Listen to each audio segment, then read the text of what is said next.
This week's episode is on what it means to wait for the Lord. I'm Rachael Keefe, and this is Monday's Muse.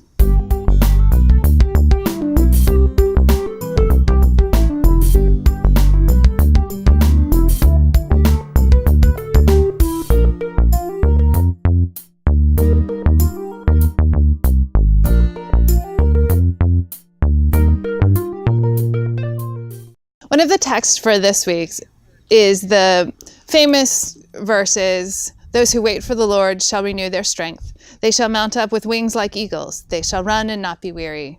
And I think we are weary for the wrong reasons. We are weary in our complacency. We are weary looking around and seeing what's broken.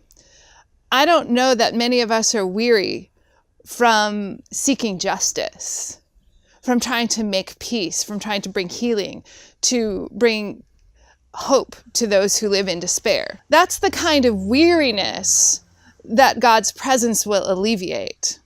The weariness from sitting back and saying, I wish somebody would change everything. God's not going to fix that. God's not going to come down and fix what we have broken. Yesterday's Super Bowl is a perfect example of that. While the world watched the great game between the Patriots and the Eagles, there was a lot going on behind the scenes that I'm not sure made the news.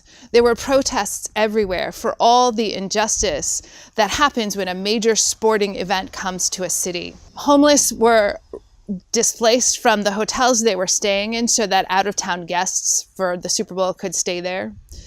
There were protests about the U.S. Bank who built the stadium because U.S. Bank supports the Dakota Access Pipeline.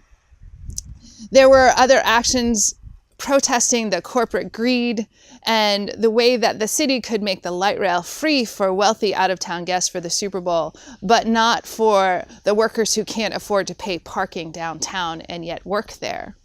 There's so much injustice that was highlighted by the Super Bowl, not to mention how the NFL responded so poorly to the players who were protesting racism. There's so much there that most of us were oblivious to.